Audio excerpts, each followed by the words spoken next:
Motivation is a sugar rush. Discipline is a bloodline. If you don't understand that, you're already losing. Motivation spikes when a video hits your dopamine, when a quote makes you feel special, when your emotions get tickled.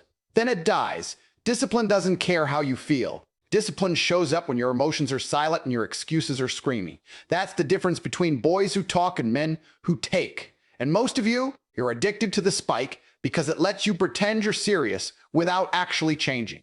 Here's the uncomfortable truth you don't want to hear. Motivation is for the weak-minded. It's reactive. It depends on mood, energy, inspiration. Discipline is proactive. It's control. It's identity. When motivation fades, disciplined men keep moving because movement is who they are. You don't find discipline. You become it. And becoming something requires pain, repetition, and dominance over yourself. If that makes you uncomfortable, good. That discomfort is the doorway you've been avoiding. Now let's talk about something deeper, something most people misunderstand because they only see it from the outside. Speaking in tongues isn't about noise or emotion. It's about bypassing the weak, overthinking mind. It's about switching control systems. When a man speaks in tongues, he's not performing. He's surrendering the fragile ego that needs logic for everything. He's entering a state where intention overrides doubt. That's power. That's transformation. It's the same mechanism elite fighters, killers of fear, and kings of focus tap into when thought disappears and action takes over. Discipline works the same way. When you're disciplined, you're no longer negotiating with yourself. You're not asking, do I feel like it? You're acting from a deeper command center. Speaking in tongues is a symbolic takeover language without logic, movement without hesitation. Discipline is behavior without debate. Both are about control. Both are about identity shift. Weak men live in their heads. Strong men live in command. Most people want motivation because it flatters them. Discipline humiliates you first. It strips you down. It exposes how undisciplined, soft, and inconsistent you really are.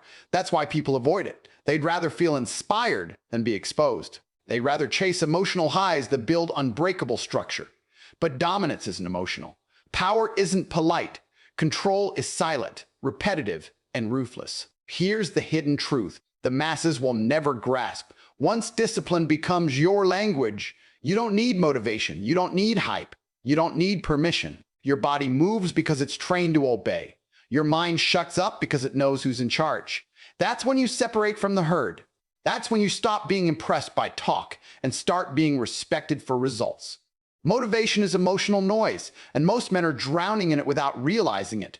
It comes from a video, a speech, a moment of anger, a flash of ambition. Your heart rate goes up, your chest feels tight, and for a brief window, you feel dangerous. You think this is power. It isn't. It's a chemical reaction, a spike. And spikes crash every single time. If your output depends on that feeling showing up, you are not in control. You are being controlled. Here's the part that hurts. Emotions don't build anything that lasts. They create movement without direction. Motivation makes you feel like a predator for a day and leaves you as prey the next morning. That's why motivated men start strong and disappear quietly. They announce goals. They talk big. They vanish when the feeling fades. Not because they're lazy, but because they built their system on something unstable. Emotion is weather.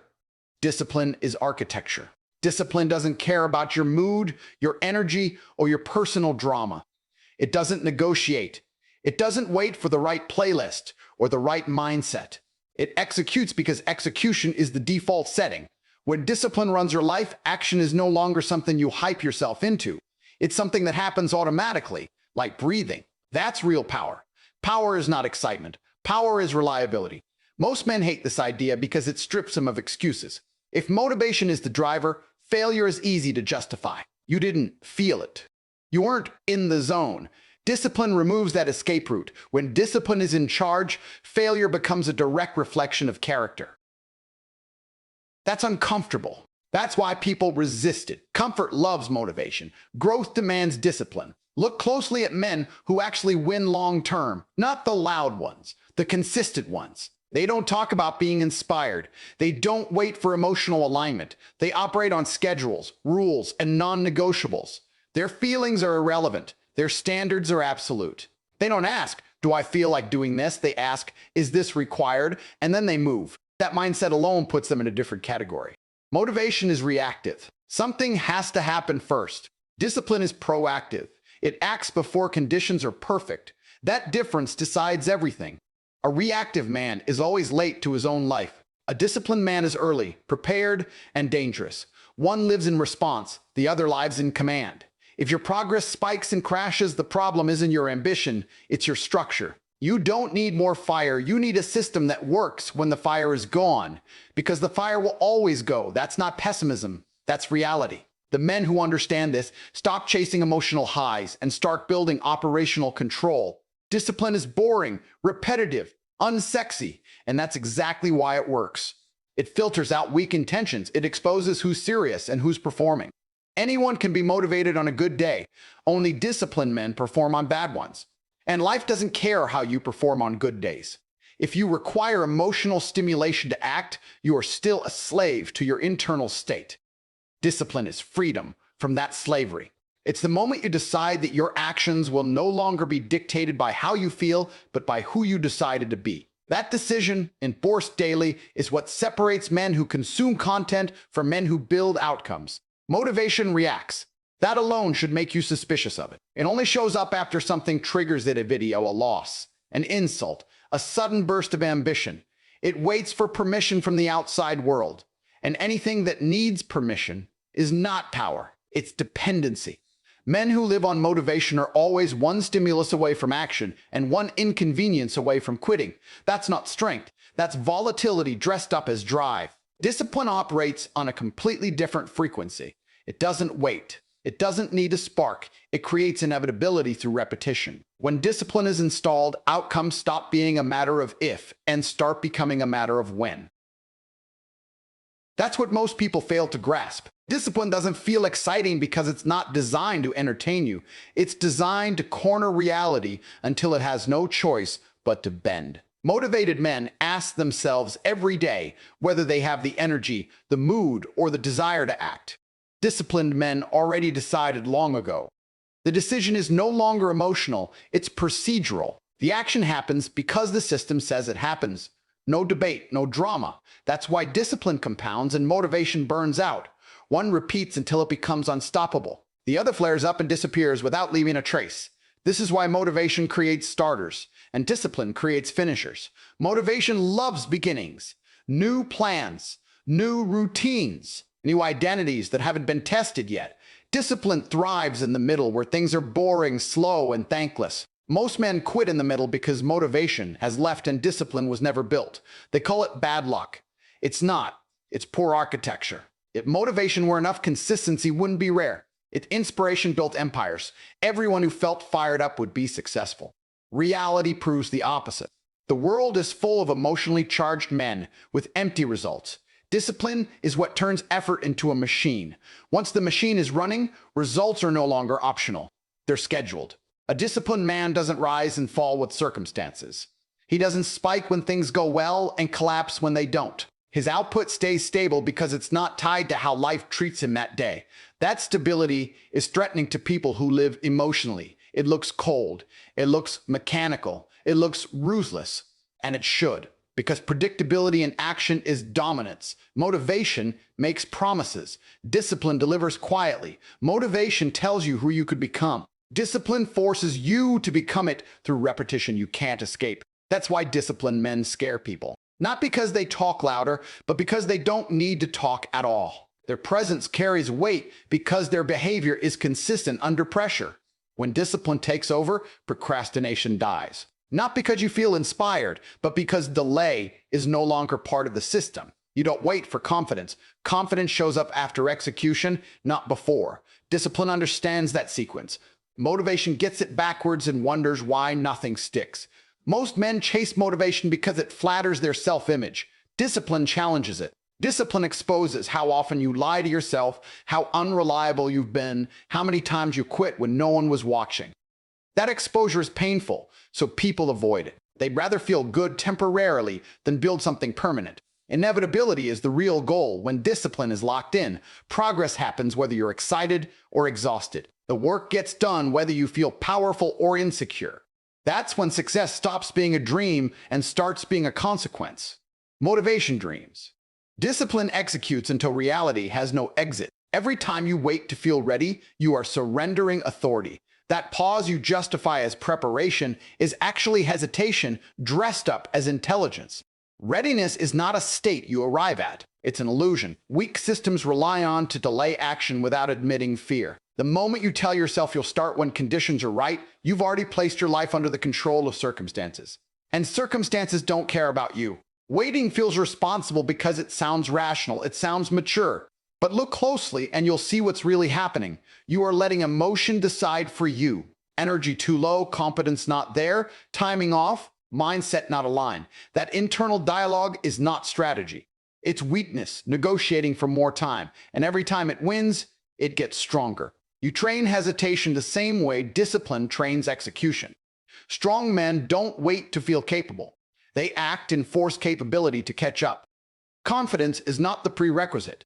It's the byproduct. Readiness follows action, not the other way around. But that truth makes people uncomfortable because it removes the safety net. It means you can no longer hide behind potential. You either move or you expose yourself. Discipline is the decision made once and enforced daily. That's the part most people miss. They think discipline is about constant willpower. It's not. It's about eliminating choice. The disciplined man doesn't wake up every morning and debate his responsibilities. The debate already happened. The verdict is final. Execution is automatic. When there is no daily decision, there is no daily weakness. Indecision is exhausting. That's why most people feel drained before they've even done anything. They burn energy arguing with themselves. Discipline removes that drain. It replaces internal chaos with command. When the rule is clear, the body obeys. When the rule is flexible, excuses creep in. Flexibility feels freeing at first, but it slowly rots your standards from the inside. The dangerous part is how subtle this surrender is. You don't notice it happening. You tell yourself you're being patient, strategic, realistic. Meanwhile, days pass. Momentum dies. Self-trust erodes. You stop believing your own promises because you've broken them too many times. At that point, even simple actions feel heavy. Not because they're hard, but because you've trained yourself not to follow through. Discipline restores self-respect, not through words or affirmations, but through evidence. Every enforced action becomes proof that you do what you say you'll do. That proof compounds. It hardens you. Over time, you stop asking whether you can handle something. You already know the answer because your history backs it up. Waiting to feel ready keeps you stuck in your head. Discipline pulls you into reality. Reality is where outcomes are built. The men who dominate any field are not the most emotionally prepared. They are the most operationally consistent. They don't rely on motivation, mood, or confidence. They rely on systems that function under pressure. The longer you wait, the more you teach yourself that hesitation is acceptable. And once hesitation becomes acceptable, mediocrity follows quietly. Discipline cuts that off at the root. It doesn't allow negotiations with weakness. It doesn't care how convincing the excuse sounds. It executes because that's the rule. If you want control, stop waiting. Stop asking yourself how you feel. Decide once. Enforce daily. That's how you reclaim authority over your actions. Not by feeling stronger, but by acting before weakness gets a vote. Intensity is seductive because it feels like progress. It looks loud, dramatic, and convincing. You wake up fired up, decide today's the day everything changes. Push hard for a short burst, and tell yourself this is what commitment feels like. But intensity without identity is just noise. It burns hot and dies fast. And every time it dies, it leaves you weaker than before because you trusted a feeling instead of building a foundation. Identity doesn't spike, it doesn't rush. It doesn't need theatrics. Identity is quiet, stable, and unforgiving. When something becomes part of who you are, it no longer requires emotional fuel. You don't hype yourself up to brush your teeth. You don't need motivation to speak your native language. You act, because not acting would feel unnatural. That's the level discipline operates on when it's wired into identity. Anything above that is temporary performance. Most men chase intensity because it gives them the illusion of transformation without the cost. Intensity lets you feel powerful without becoming reliable. It allows you to play the role for a moment instead of earning it over time. Identity doesn't care about moments. It's built to repetition so boring it humiliates the ego. That's why people avoid it. The ego wants fireworks. Identity demands consistency. Here's the uncomfortable reality. The man you think you are doesn't matter. The man your actions prove you are does. Identity is nothing more than repeated behavior that is hardened into certainty. If your actions are inconsistent, your identity is weak, no matter how intense your intentions feel. You don't rise to the level of your motivation. You fall to the level of your identity every single time. Intensity asks, how hard can I push today? Identity asks, what do I do no matter what? That difference decides everything. Intensity creates stories you tell. Identity creates patterns you live. One collapses under pressure. The other becomes sharper because pressure confirms it. This is why people relapse into old habits so easily. They tried to change behavior without changing identity. They acted like disciplined men for a while, but deep down they still saw themselves as inconsistent, emotional, or undisciplined. Eventually, behavior always aligns with self-image. If you don't upgrade the identity, the old version will reclaim control the moment intensity fades. Real discipline is not forcing yourself to act against who you are. It's reshaping who you are so the action becomes natural. That shift is brutal because it requires killing old self-descriptions. You stop saying, I'm trying. You stop saying, I'm working on it. You stop leaving exits open. You act as the man who already decided. And once that line is crossed, going back feels like betrayal. Intensity seeks validation. Identity doesn't need witnesses. The disciplined man doesn't announce his standards. He enforces them. He doesn't chase momentum. He creates inevitability by becoming someone who cannot live any other way. That's why identity-based discipline is permanent. There is nothing to fall back to. When discipline is rooted in identity, quitting doesn't feel like relief. It feels wrong. Missing a standard creates internal friction because it violates who you believe you are. That internal pressure is stronger than any motivational speech. It's self-policing. It's automatic. And once it's in place, success stops being a question of effort and starts being a matter of time. Intensity makes you feel alive for a moment. Identity builds a man who doesn't need moments to prove anything. Comfort is the silent killer of dominance because it never announces itself as a threat. It feels harmless, reasonable, deserved. You tell yourself you've earned rest, that you'll push harder tomorrow, that balance matters. And slowly, without resistance, your edge dulls. Comfort doesn't destroy men in one dramatic collapse. It erodes them quietly, day by day, until the hunger is gone and the fire feels like a memory instead of a command. Discipline does the opposite. Discipline humiliates you before it elevates you. It puts you face to face with your inconsistencies, your excuses, your weak patterns. It forces you to see how often you choose ease over effort. That exposure stings. It attacks the ego directly. That's why most men avoid real discipline, not because they can't handle the work, but because they can't handle the self-confrontation that comes with it. Comfort protects the ego. Discipline assaults it. Comfort tells you you're fine as you are. Discipline tells you that who you are is not enough yet. And that message hurts, especially in a world obsessed with reassurance. But growth has never come from being reassured. It comes from friction, from pressure, from repeatedly choosing the harder path until hard becomes normal. Men who chase comfort confuse peace with progress. They want life smooth, predictable, painless. But smooth surfaces produce no traction.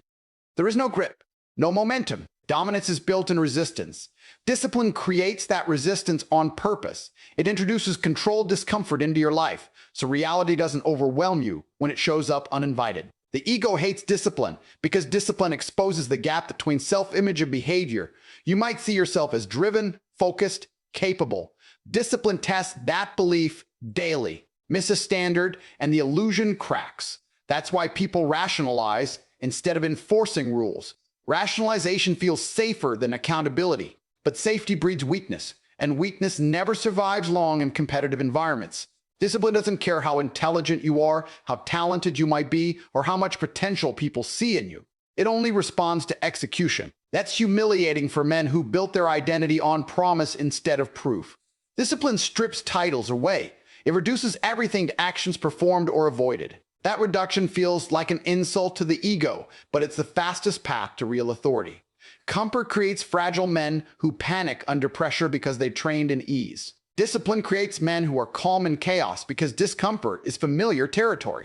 When pressure hits, disciplined men don't look for escape. They recognize the environment. They've been there before by choice. The humiliation discipline brings is temporary. The elevation that follows is permanent. But most men never get past the first phase. They quit when discipline stops feeling empowering and starts feeling exposing.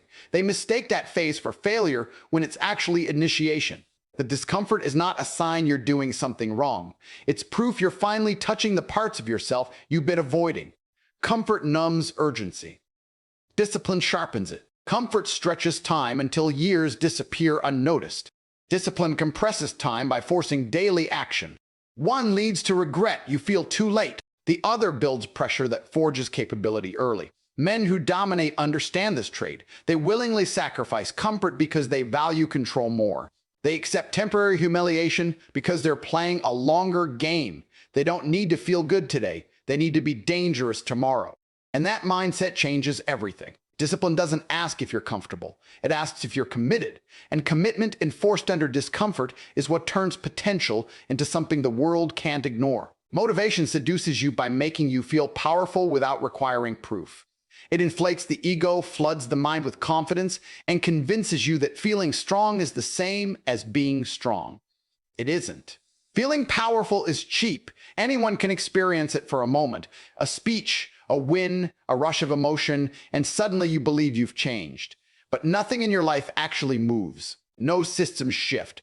No standards harden. When the feeling fades, so does the illusion. Discipline doesn't care about how you feel. That's why it creates real power. Power isn't an emotion. It's leverage. It's the ability to produce results on demand, under pressure, without negotiation. Discipline builds that ability slowly, relentlessly, and without applause. While motivation makes noise, discipline builds infrastructure.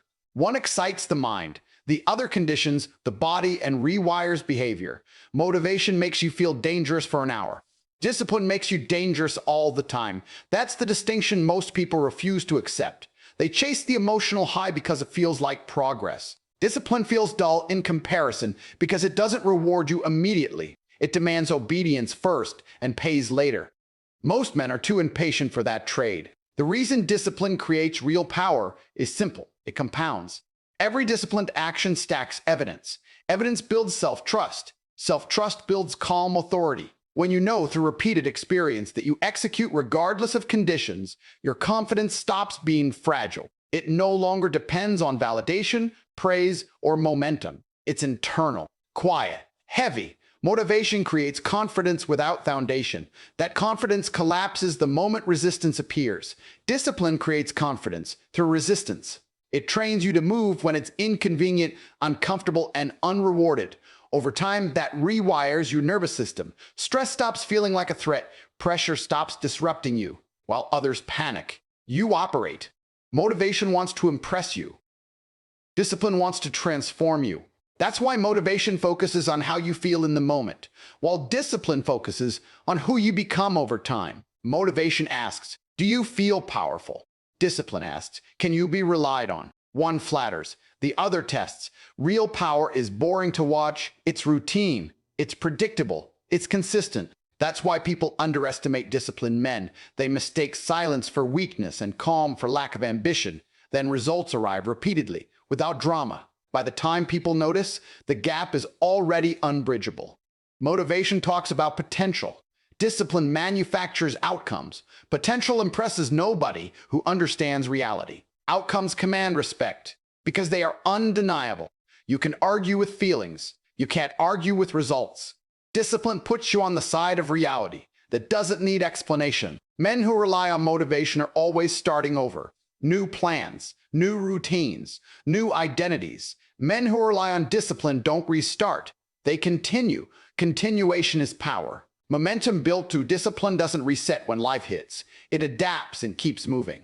Discipline also removes fear, not because you feel brave, but because you've rehearsed difficulty so many times that fear loses its influence.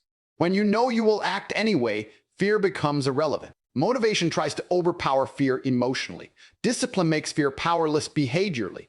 That's the final separation. Motivation makes you feel powerful inside your head. Discipline makes you powerful in the real world. One lives in imagination.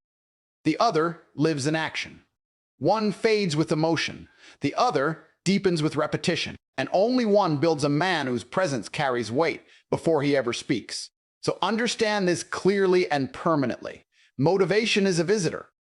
Discipline is the landlord. One shows up when conditions are perfect. The other owns the building no matter the weather. Decide who you are. Because the world doesn't reward potential feelings or spikes. It rewards men who are disciplined enough to execute when no one is watching and strong enough to dominate themselves first.